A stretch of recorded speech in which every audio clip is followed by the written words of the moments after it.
Technology.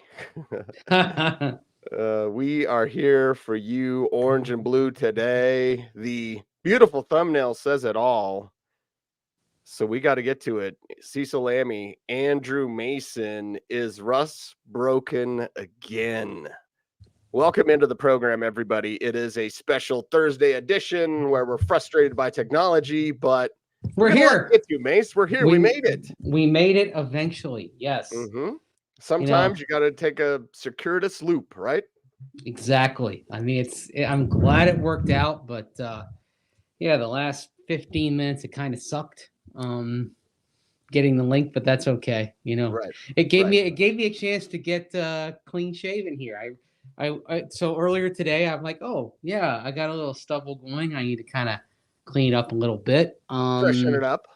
And then I forgot. And so when you see tomorrow's show, it's going to be remarkable the stubble growth I have from today to tomorrow. Right. The Exactly. magic of time shifting, as it were. Yes. Yes. We're traveling through time and we got to fast forward this thing and do the Scooby Doo ending or the really, really happy ending. Maybe that's what we should do, like the super, super duper great ending. Mhm. The Russell Wilson thing, man, this is a deep conversation. Yeah. We are prepared to break this down like nobody else because Russell Wilson not only is not running the Sean Payton offense, what he's being asked to do is incredibly simple. And honestly, Mason, Jarrett Stidham could run this offense and probably have the same results.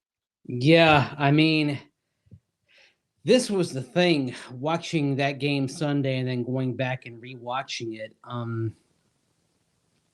That was a game plan a great many quarterbacks could have done.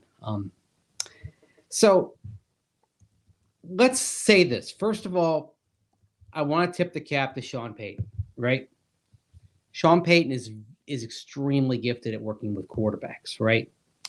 And I'll give you a number to illustrate how gifted Sean Payton is.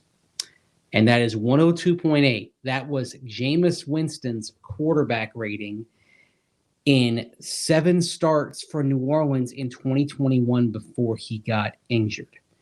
And if you're going by QB wins, as in those who believe that the team win total is tied to the quarterback, well, the Saints were 5-2 with Jameis Winston.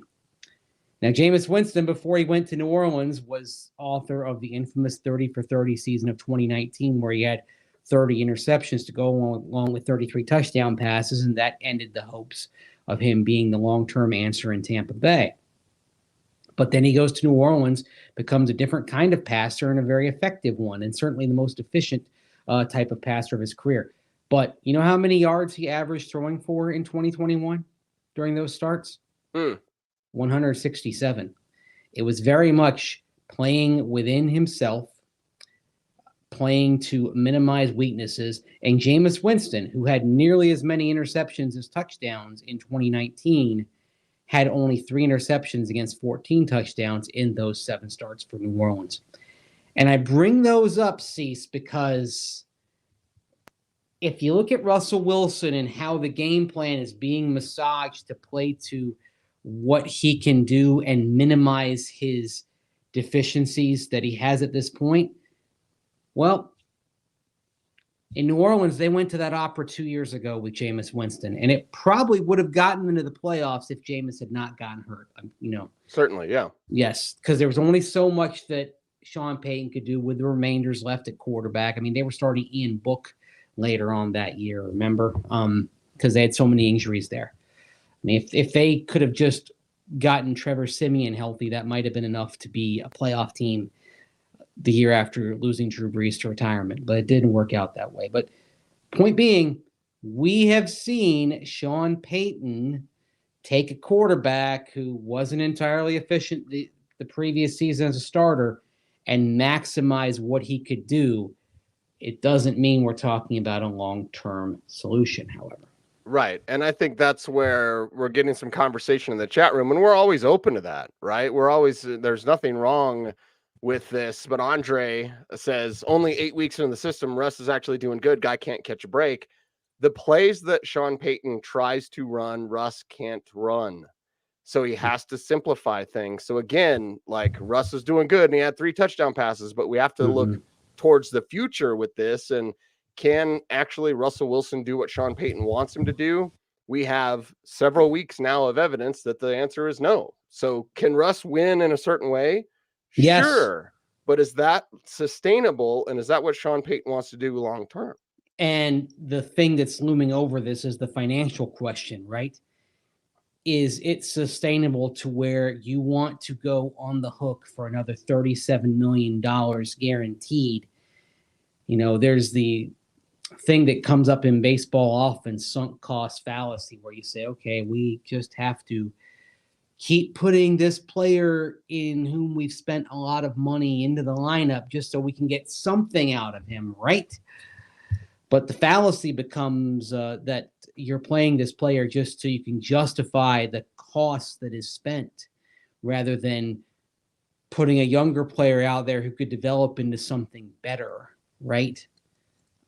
And that is sunk cost fallacy as it relates to baseball. Now, the difference in baseball and football is, of course, all the contracts in baseball are guaranteed. Football, you have the guaranteed money. But then what's interesting is that the fact that what you are guaranteed to owe Russell Wilson goes up by what? By a little over 40% if you have him on the roster for the 5th day of the league year in 2024. And then you've just created more problems that you're going to have to wind your way out of. And so that's why the next 9 games are interesting. That's why you keep seeing rumblings and rumors that, might they put Jarrett Stidham into the lineup? Because if you put Stidham in there and you take out Russell Wilson, you would do that in theory contractually, because if Russell Wilson gets hurt and doesn't pass a physical at the start of the next league year in March, then that $37 million hits you anyway because it's guaranteed for injury, right? And then it adds to it. And that's why you have so many questions regarding this. I mean, does it become a situation where they effectively say, we don't want to owe more? Now, the way around that would be to get the $37 million guaranteed out of the equation to restructure. And that would be an interesting thing, going to a quarterback and saying, look, do you want to play the rest of the way? Do you want to potentially try to play your way back into being the long-term answer? Well, then you're going to have to forego and change the contract to where that guarantee at the 5th day of the 2024 league year doesn't kick in. Right. That's something. I mean, if you could get him to agree to that and on the logic of saying, look, if you do this, you'll keep playing.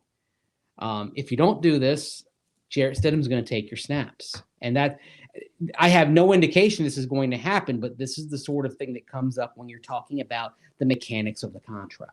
Right. And that contract weighs in heavily. That 5th day of the new league year weighs in heavily in this conversation. Jody asked, can you throw 3 TDs and be broken? Yeah. When you're throwing 5 passes past the line of scrimmage, like that's not an NFL game plan. That's not what you pay Russell Wilson the money for. So we can praise Russell. Russ is really trying, and we see him a better effort amongst the fellas in the locker room. You saw the Halloween pictures. He's trying to be more of one of the fellas than perhaps he was last year when, he wasn't in the locker room as much. He's trying in the Sean Payton system, but can it work? And Sean Payton's gone away from really calling the stuff that he's known for, sale concept specifically, but he's gone to this simple, basic system that Russ can execute. But again, that money weighs in heavily. It does. And anything Russell Wilson does, you have to say, okay, is there a Sean Payton effect to it? Because I mentioned Jameis Winston. I'll even mention Teddy Bridgewater back in 2019, coming in for Drew Brees. Teddy plays the best ball of his career, right? He has the highest passer rating for a multi-game run that he's ever had. He plays that into a starting job in Carolina the following season. So that's something to consider, that Sean Payton can and will maximize the gifts of a quarterback, but there's a ceiling with this. And Payton doesn't want to have strategies that butt up against a ceiling that's here. He wants the ceiling up here, right? With Drew Brees, the ceiling was up here. With Jameis Winston, Teddy Bridgewater, Russell Wilson, it's somewhere lower than that. Can you win with that? Yes, if you've got enough other things, right? If you have a nice two-pronged running attack that can chew yards and be explosive. If you have a defense that is generating takeaways, generating pressure on a consistent basis, if you have the third phase, special teams, that for years was a problem and is now an attribute. If you have all that working, yes, a quarterback whose ceiling is here can be somebody that you can win some games with, but that's not going to be Super Bowl. That's going to be wild card, right? Right. And what are you paying for? Again, that's the money comes back in here. Like the money it is has everything. to be part of the conversation. It does. You can win with Russell Wilson and Sean Payton. It's going to look pretty simple though. And personally, again, we have no indication of this, but personally, I think Sean Payton has set it up so that he showed what he wants to do. He showed that Russ can't do it. Now he's showing he can win with Russ not doing what he wants him to do. He has all the evidence he needs, and we're halfway through the season. Yeah, you know something?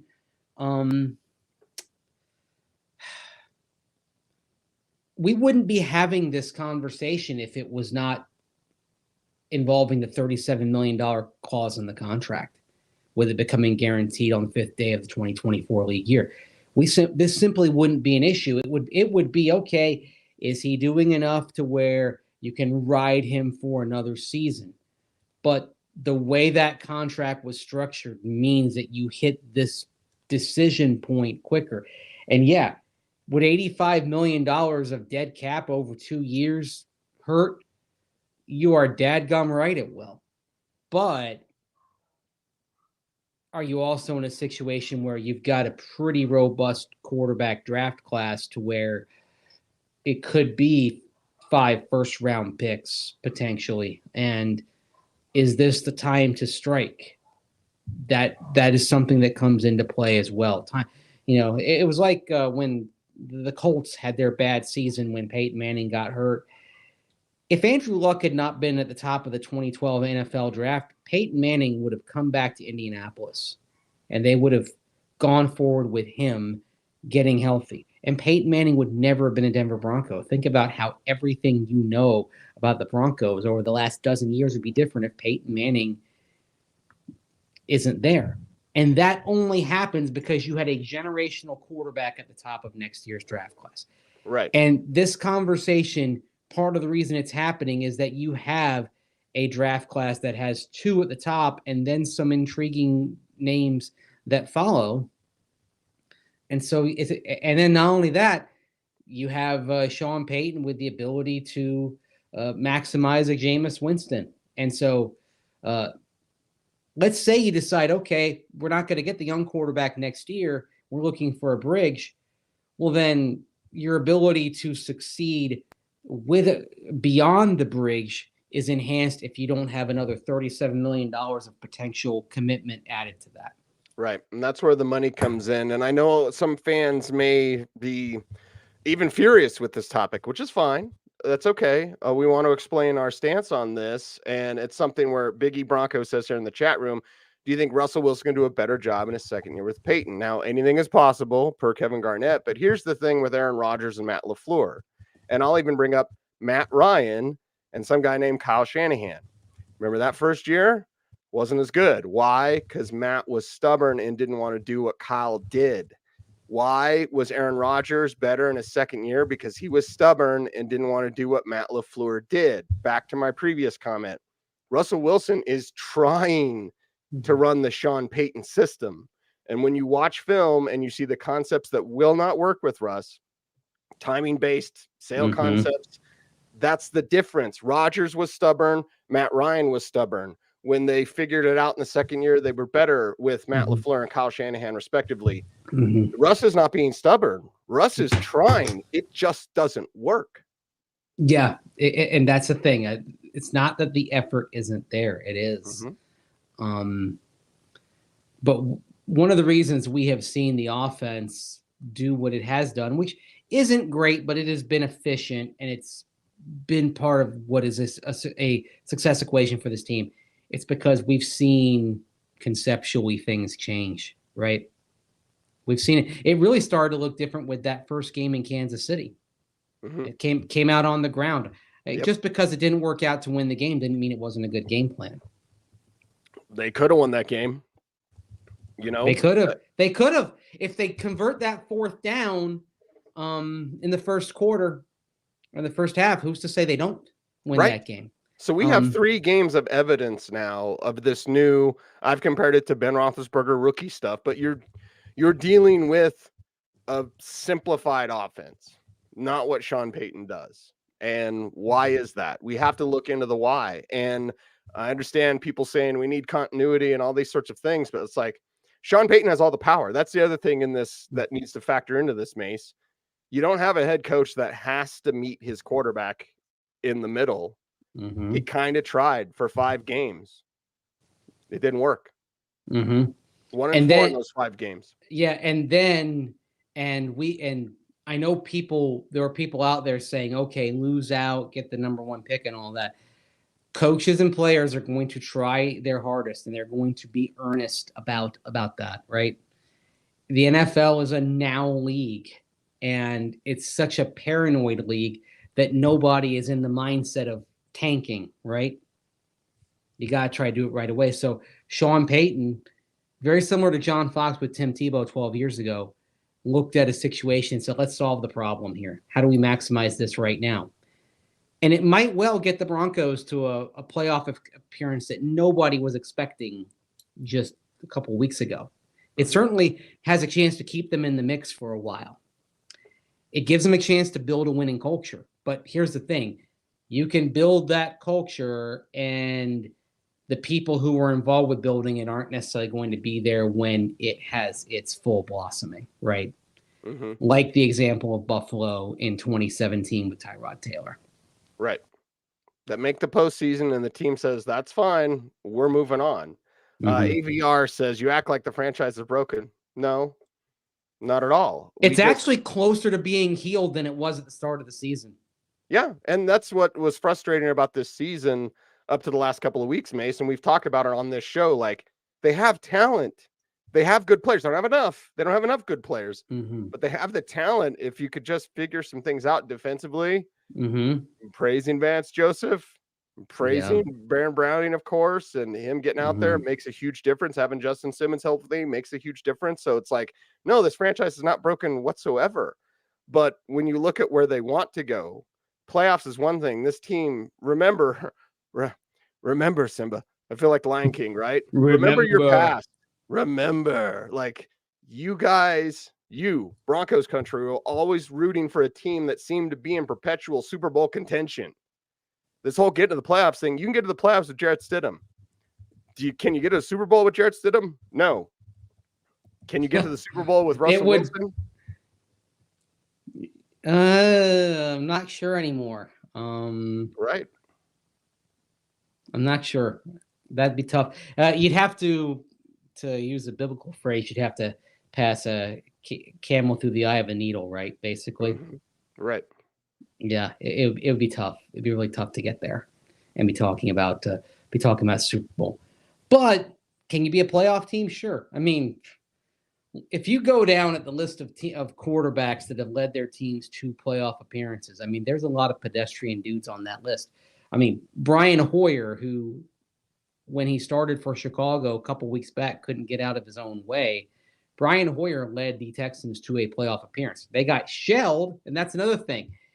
Usually the quarterback at that type of level gets exposed pretty quickly in the postseason, right? Mm-hmm. And that's the thing here. And that's why realistically for the Broncos, if they get into the postseason, that's the victory, right? It's not baseball where upsets happen more often in the postseason than football. It's a little bit different. Gabe Rocks says Peyton wants precision timing. Ding, ding, ding. It's opposite of Russ. Russ's game is about chaos. Russell Wilson can play good football. It just can't. He can't play up to his potential here. Yeah. And it doesn't mean Russ is bad. It doesn't mean Peyton's bad. The dirty secret in the NFL, Mace, is fit. Does he fit with his head coach? By the way, not just the head coach who's like the new guy and try it. No, the head coach that has all the power, that has the ear of Greg Penner, of that ownership group, that will say, Sean, what do you need? Yep. And Sean will say, I need a different quarterback. Yeah. And what's interesting is now, as we start looking at the moves that were made in the offseason, Sean, what do you need? Right. Okay. I need a stud left guard. All right, let's go get Ben Powers. Certainly the results on Mike McGlinchey are mixed, but I thought he had a pretty good game on Sunday.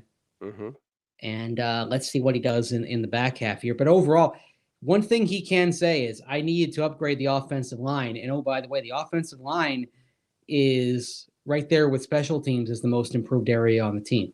That's another thing. Special teams, he wanted some dudes on that phase. He got them. Look around.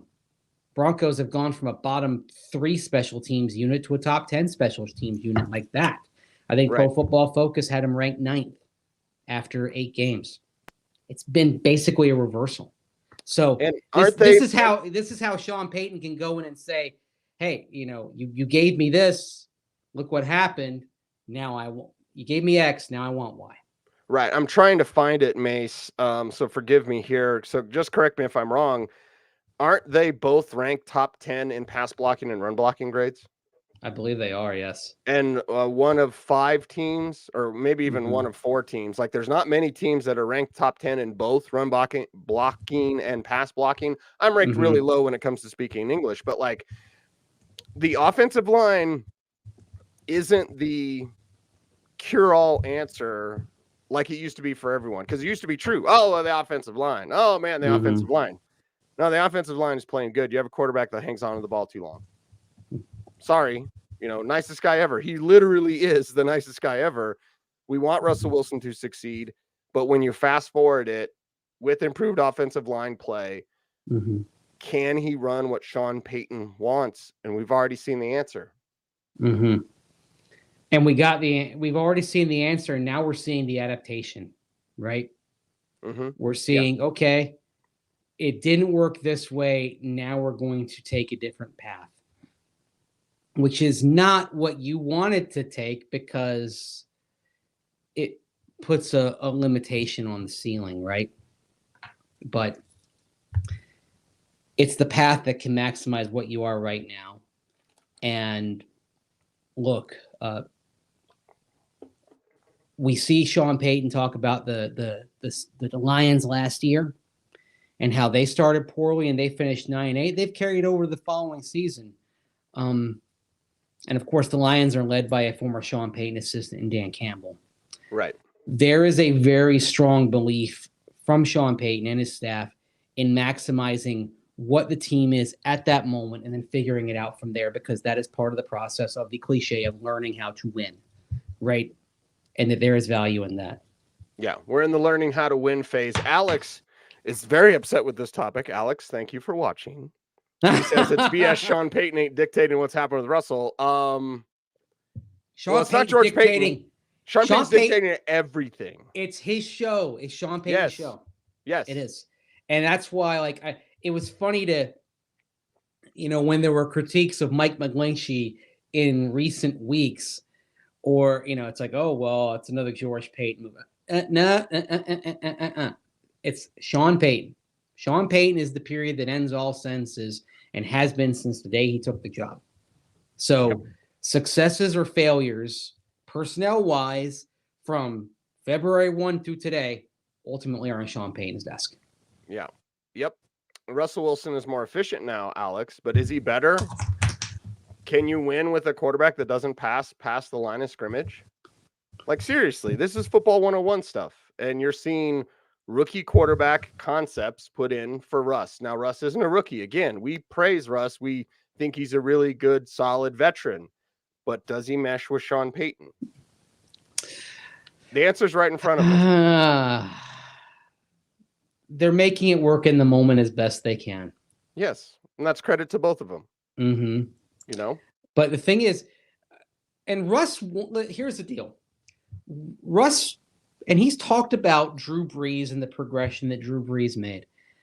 I think Russ would love to be Drew Brees in terms of being able to do the things that Brees did in terms of 1-2 throw, 1-2 throw. The Drew Brees' superpower was an unbelievably quick processor that was functioning pre-snap as well. Mm-hmm. And being able to keep that New Orleans Saints offense on rhythm and timing. And it was his superpower that allowed him to thrive into his 40s, even as his arm strength betrayed him. I mean, he didn't have the driver in his bag by the time he got to the end of his career, right? Not at all. But he was so freaking precise that it didn't matter for the most part. Yeah. Yeah. I mean, I think it was Roport. Russ can't get that precision. Right. I think Roport in the chat room asked, like, what about late career Drew Brees? I'll bring up late career Peyton Manning. Now, not before he got hurt, okay, and all the picks, but when he came back in and he led this team to the Super Bowl, what was it about Peyton Manning, whose body was just shot at the time? It was the precision. He was ahead of the defenders. And that's why even Chargers defenders have said when they came in at halftime, and remember, they could have gone from the wild card to the number 1 seed with a win or a loss in that contest against the Chargers in the final week of the regular season. Right. So Peyton Manning comes in. Chargers defenders have said, we didn't know what he could do or what he couldn't do. Now, he couldn't do what he used to do, but because you didn't know, you were on edge, but he had the mind to stay ahead of the game. And he would know where to go with the ball.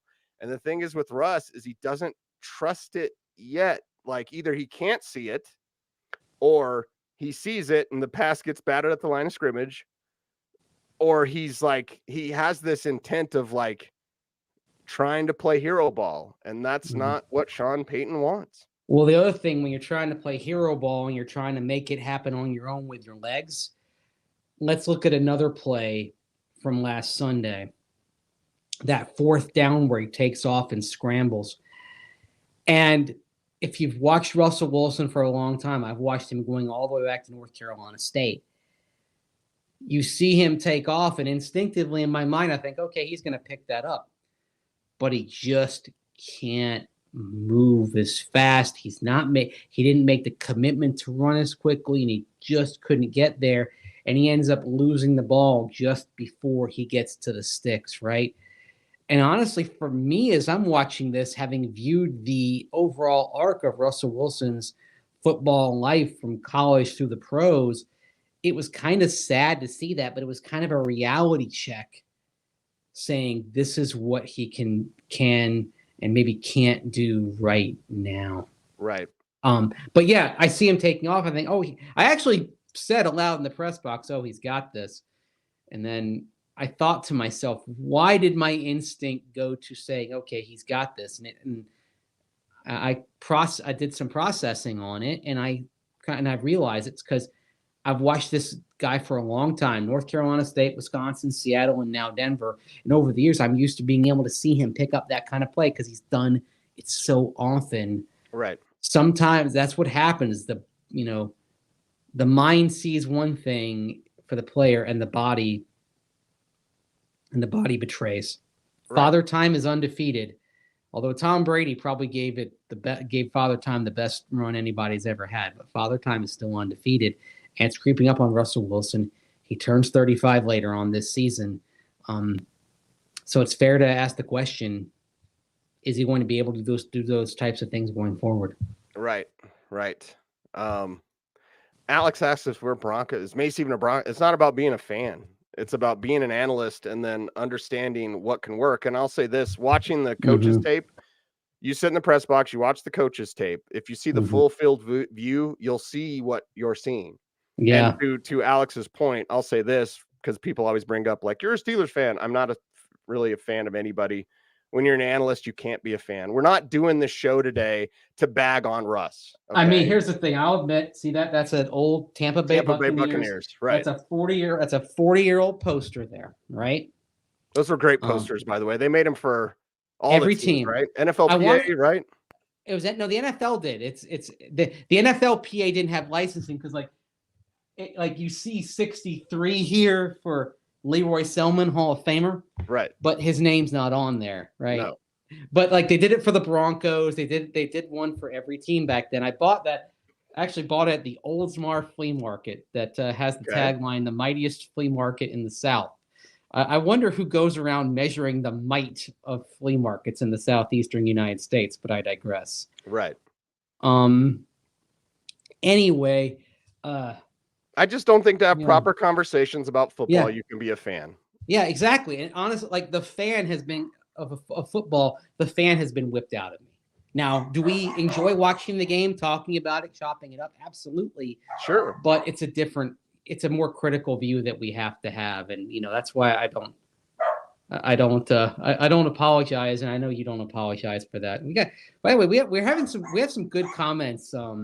We do on YouTube and Facebook today. I not just the ones that are getting on camera as well. Right. I'm able to sometimes be aware of comments that are being posted just during the show coming on my screen here. Right. And I'll say this, like, it's critical, but it's with a ton of respect. You and I both respect Russell Wilson. You and I expected Russell Wilson to play like this when he came out of college. Like, this dude's been really, really good for a long time. It just won't fit with Sean Payton. So for people saying he'll get better as the season goes on, yeah, I hope so. I mean, I hope he can. I hope Payton does, and the concepts do. But that's changing the structure of who he is. Yeah. And honestly, I don't see him doing that. Yeah, and I think this year was about finding out whether he could. Whether he could have that second peak, that late 30s peak that we saw from Aaron Rodgers, Drew Brees, Peyton Manning, Tom Brady, etc. The passer rating would say yes, but a lot of the other metrics would say no. And again, this is, I'm a numbers guy, but you got to kind of go beyond the surface numbers and go deep. Like one of the things that I know that you've noticed early in the season, Russell Wilson's EPA, that's expected points added per play, and completion percentage over expected. He was at the top of the league. He's fallen since then. He had a decent completion percentage if you look at the raw number on Sunday, but there were so many passes behind the line of scrimmage that his completion percentage below expected was actually negative. Right? Because there were some that were missed that he should have had. And hey, it pains me a little bit to say this. Look, I'm sitting here in Madison, Wisconsin right now. Russell Wilson is revered here for his one season at Wisconsin, the best quarterbacking season the Badgers have ever had. I remember watching him play against Nebraska over at Camp Randall Stadium not far from here and thinking, wow, he's gone to another level. He's going to be a terrific NFL quarterback. And you know what? For a decade, he was. That's not the guy we're seeing right now. Right. So what do the Broncos do moving forward? They make it work, and then they figure out what's there after that. Glenn says hello from Germany. So hello, Glenn. So, okay. Enjoy those Frankfurt games. Okay, so Germany, here's the thing. Glenn is watching this at 11:22 p.m. local time. He's a night owl. I love that. Late night with Orange and Blue today. Right. That's fine. Yes. I had to do the math on the time zones in my head because we are in the week where in Europe they have fallen back, but we haven't here in the United States. That's this weekend, right? Yeah. So this weekend in the Mountain Time Zone, usually the Mountain Time Zone is 7 hours behind England, 8 hours behind Germany. Okay. It's less. It's 1 hour less than that until here in the U.S. we have the fall back. That's it's a little bit of sorcery with time zones that I have that I can just think of all that. Right. I know not everyone can get that. We all have our superpowers, right? I've got some weird things at my disposal. It should You maybe got the club in your bag, right? Hey, yeah, and so you know what? It's orange and blue tonight in Europe, right? Not orange and blue today. I like that. They're gonna make us Yes. do a second show, Mace. I'd be fine with that. Oh, nice. Orange and blue today. That's orange a and blue good tonight. comment. Oh gosh, they might. Right?